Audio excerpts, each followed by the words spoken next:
Hello everyone, welcome to Shiv कृपा study point and I am your कृपा ma'am. Dears, आज हम अपनी 6 क्लास की इंग्लिश बुक हनी शक्ल की 5th यूनिट की पोएम करने वाले हैं और पोएम का नाम है where do all the teachers go. सभी टीचर्स कहाँ जाते हैं। छोटी सी प्यारी सी पोएम है, देखते हैं पोएम में क्या है। Let's read our poem. For a little child a teacher is special. For a little child, एक छोटे बच्चे के लिए, ए टीचर, एक अध्यापक, इज स्पेशल, विशेष होता है। एक छोटे से बच्चे के लिए उसका अध्यापक विशेष होता है। It is difficult for a small child to think of his her teacher as an ordinary person.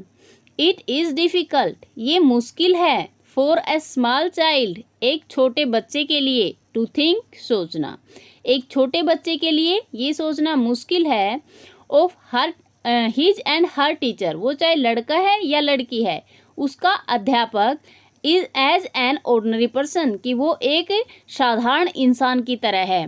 एक छोटे बच्चे के लिए ये सोचना बहुत मुश्किल होता है कि उसका टीचर एक साधारण इंसान की तरह है। अब पढ़ते हैं अपनी poem. Where do all the teachers go when it's 4 o'clock? Do they live in houses and do they wash their socks? Where do all the teachers go? Where, कहाँ पर, do all the teachers go, सभी अध्यापक जाते हैं। कहाँ पर सभी अध्यापक जाते हैं। When it's 4 o'clock, जब यहाँ पे 4 बजे होते हैं। 4 o'clock का मतलब होता है 4 बजे। जब 4 बजते हैं तो उसके बाद सभी अध्यापक कहाँ जाते हैं। Do they live in houses, क्या वे भी घरों में रहते हैं। Do they wash their socks, और क्या वो भी वॉश करते हैं। वॉश मतलब धोना, सॉक्स मतलब जुराबें, तो क्या वो भी जुराबें धोते हैं। बच्चा है वो अपने टीचर को लेकर के सोच रहा है कि जो अध्यापक होते हैं वो कैसे काम करते हैं, क्या वो साधारण लोगों की तरह रहते हैं या फिर वो कुछ स्पेशल होते हैं। क्या कहता है कि where do all the teachers go, सभी अध्यापक कहाँ जाते हैं। व्हेन इट्स 4 o'clock, जब 4 बज जाते हैं। Do they live in houses, क्या वो घरों में रहते हैं। Do they wash their socks, और क्या वो अपनी जुराबें धोते हैं। Do they wear pajamas and do they watch TV and do they pick their noses the same as you and me? Do they wear pajamas? Wear मतलब पहनना, pajamas pyjama. And do they watch TV? Watch means देखना। And do they pick their noses? Pick their nose का मतलब होता है pick nose, नाक में उंगली डालना। The same as you and me, same वैसे ही जैसे तुम और मैं। क्या मतलब है इसका। डू दे वियर पाजामाज, क्या वो भी पजामा पहनते हैं। घर पे जा कर के जब स्कूल ड्रेस चेंज करके रिलैक्सेबल कपड़े पहन लिए जाते हैं तो बच्चे सोचते हैं क्या टीचर भी घर पे जाके ऐसे ही रिलैक्सेबल कपड़े पहनते हैं, क्या वो पाजामा पहन लेते हैं। डू दे वॉच टीवी, और क्या वो भी टीवी देखते हैं। डू दे पिक देयर नोजिस, क्या वो अपनी नाक को उठाते हैं, अपनी नाक में उंगली डालते हैं। The same as you and me, जैसे कि तुम और मैं करते हैं। जैसे छोटे बच्चे करते हैं क्या वैसे ही अध्यापक भी नाक में उंगली डालते हैं। अगला पैराग्राफ देखिए। Do they live with other people, have they mom and dads, and were they ever children, and were they ever bad. Do they live with other people, live मतलब रहना, अदर पीपल दूसरे लोगों के साथ। Do they live with other people, क्या वो भी दूसरे लोगों के साथ रहते हैं। Have they moms and dads, क्या उनके पास भी मम्मी और डैडी होते हैं। क्या उनके पास मॉम्स माँ, डैड्स पिताजी, तो क्या उनके पास मम्मी और डैडी हैं, माँ और पिता हैं। And were they ever children, क्या वे कभी बच्चे थे।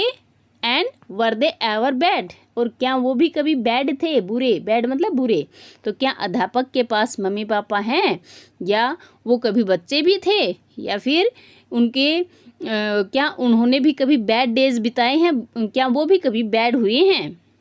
आगे देखिए। Did they ever never spell right, did they ever make mistakes, were they punished in the corner if they pinch the chocolate flakes. Did they ever never spell right, spell right का मतलब सही spelling लिखना, never spell right कभी भी सही spelling नहीं लिखना।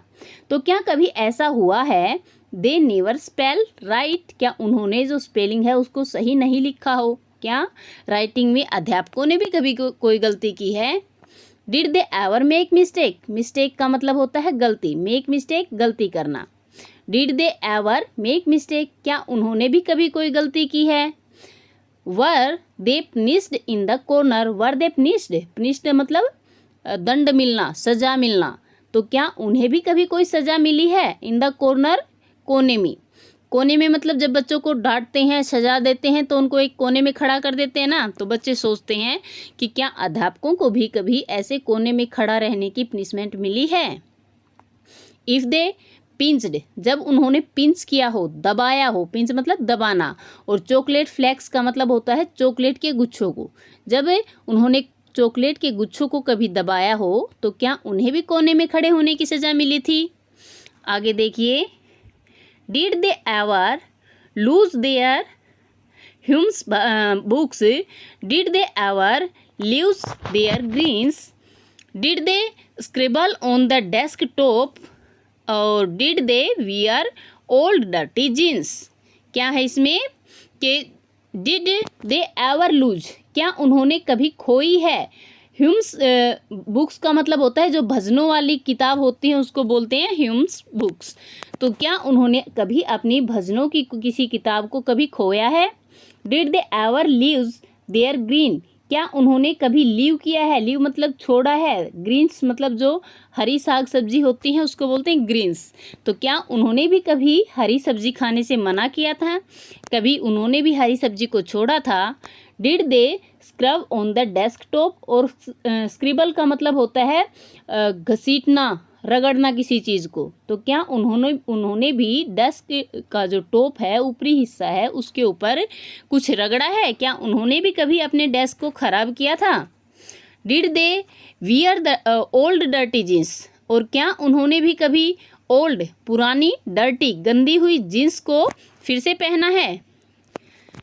I will follow one back home today, I will find out what they do, then I will put it in a poem that they can read to you. I will follow मतलब पीछा करना, अनुसरण करना। तो I will follow one, मैं किसी एक का अनुसरण करूँगा।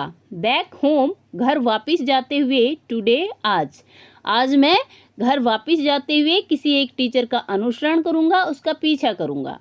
I will find out होता है पता लगाना। आई विल फाइंड आउट, मैं पता लगाऊंगा, व्हाट दे डू, कि वो क्या करते हैं, अध्यापक क्या करते हैं। Then I will put it, और मैं तब इसको रखूंगा इन अ पोइम, एक कविता में। फिर मैं इसे एक कविता में रखूंगा। दैट दे कैन रीड, जो वो पढ़ सकते हैं, टू यू, आपके लिए। फिर पहले मैं किसी एक अध्यापक का अनुसरण करूंगा, पीछा करूंगा, उसके घर तक जाऊंगा, पता लगाऊंगा कि अध्यापक क्या करते हैं। Then I will put it in a poem, तब मैं इसे एक कविता में रखूंगा, कविता इसके ऊपर एक कविता बनाऊंगा। Then they can read to you, तब वो इसे आपके लिए पढ़ सकते हैं, मतलब आपको पढ़ के सुना सकते हैं। तो डियर्स, ये थी प्यारी सी छोटी सी पोइम। आई होप आपको क्लियर हो गई है, अच्छे से समझ में आ गई है, और समझ में आ गई है तो वीडियो को एक प्यारा सा लाइक कर दीजिए। कुछ प्रॉब्लम रही है, डाउट रही है तो कमेंट करके पूछ लीजिए। और सब कुछ क्लियर है, और चैनल को अभी तक सब्सक्राइब नहीं किया है तो सब्सक्राइब कर लीजिए। पास में बेल आइकन आएगा, उसको ऑल पे सेट कर लेना ताकि मेरी वीडियोस कंटिन्यूसली आप तक पहुंचती रहें। थैंक यू फॉर वॉचिंग, मिलते हैं नेक्स्ट वीडियो में। Till then, bye bye.